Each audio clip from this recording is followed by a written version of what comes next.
Encounter news, अब लेंगे हर खबर की खबर। कल्पना कीजिए, आपने अपने खून पसीने की कमाई, दुकान और व्यापार का मुनाफा एक भरोसेमंद दिखने वाले फाइनेंसर के फंड में निवेश किया। आपको हर महीने हाथ में एक साथ पैसा आने की उम्मीद थी, लेकिन कुछ महीने बाद फंड बंद, पैसा गायब और ऊपर से धमकी मिलने लगे। इंदौर के रानीपुरा इलाके में कुछ ऐसा ही जिंदा धोखा हुआ है।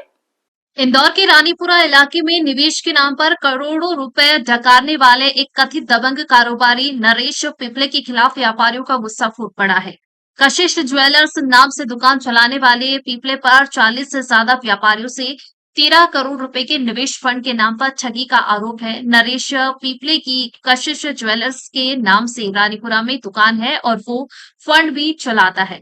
उसने व्यापारियों से 50 लाख और 40 लाख तक के फंड में निवेश करवाया। हर व्यापारी से 6 से 7 हाथ भी डलवा लिए, लेकिन कुछ समय बाद फंड देने का पैसा देना बंद कर दिया। जब पीड़ितों ने अपने पैसे मांगने की कोशिश की तो नरेश पिपले ने धमकियां देना शुरू कर दिया। कुछ व्यापारियों ने आरोप लगाया कि पैसे मांगने जाओ तो झूठी रिपोर्ट करवा दूंगा, जान से मरवा दूंगा जैसी धमकियां देता है। पीड़ित विजय देवान ने कहा कि हमने अपनी मेहनत की कमाई लगाई थी, जब पैसे मांगने गए तो धमकाया और पुलिस केस करवाने की धमकी दी गई। आज हम कलेक्टर जनसुनवाई में पहुंचे हैं, हमें सिर्फ इंसाफ चाहिए, पैसे चाहिए। इंदौर से एनकाउंटर न्यूज की रिपोर्ट।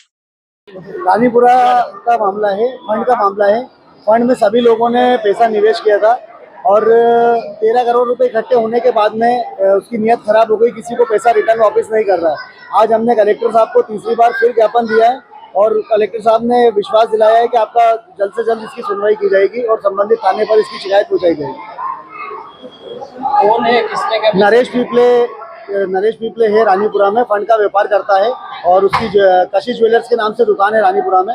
फंड सभी व्यापारियों से 40 व्यापारियों से उसने फंड का पैसा इकट्ठा किया है। 50 लाख का, 40 लाख का, 30 लाख का, 20 लाख का ऐसे फंड लगाता था। सभी फंडों में सभी ने इन्वेस्ट किया था और फंड 10-10 महीने के फंड थे।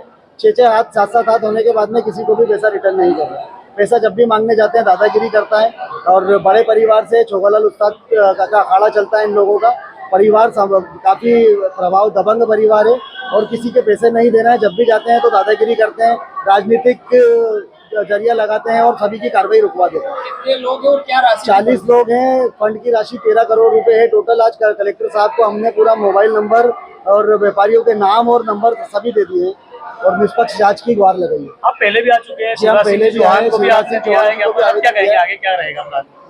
सभी का व्यापारियों का सभी का यही कहना है कि हमारा निर्णय हो, जल्द से जल्द हमारे पैसों के लिए सुनवाई हो, निष्पक्ष जांच की जाए।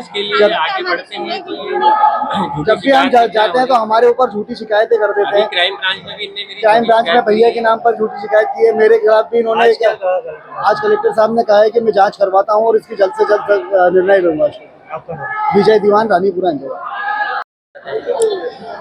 सर, वही हम जो हमारे साथ धोखाधड़ी हुई है और दूसरे व्यापारी के साथ में धोखाधड़ी हुई है, उसी के खिलाफ हम आवेदन या ज्ञापन देने आए थे कलेक्टर साहब को।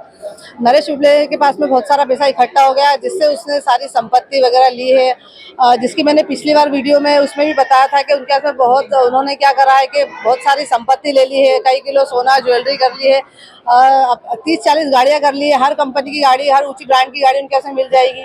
और दूसरा ये है कि मतलब सारा पैसा इकट्ठा करने के बाद में उसकी नीयत गंदी होगी, किसी को पैसा दे नहीं रहा है। मेरा यही कलेक्टर सर से निवेदन है कि उसकी संपत्ति की और सारी प्रॉपर्टी जितनी है, गाड़ियां हैं, सारा जितना उन्होंने ज्वेलरी वगैरह बनाई है, कितना किलो सोना कर लिया, उन सब की जांच करवाई जाए ताकि लोग उनका जो निराकरण है हमारा जो पैसों का वो हो सके उसकी संपत्ति बेचकर। थाने पे जाते हैं तो थाने पूजा दीवान, पति विजय दीवान, रानीपुरा। एनकाउंटर न्यूज, अब लेंगे हर खबर की खबर।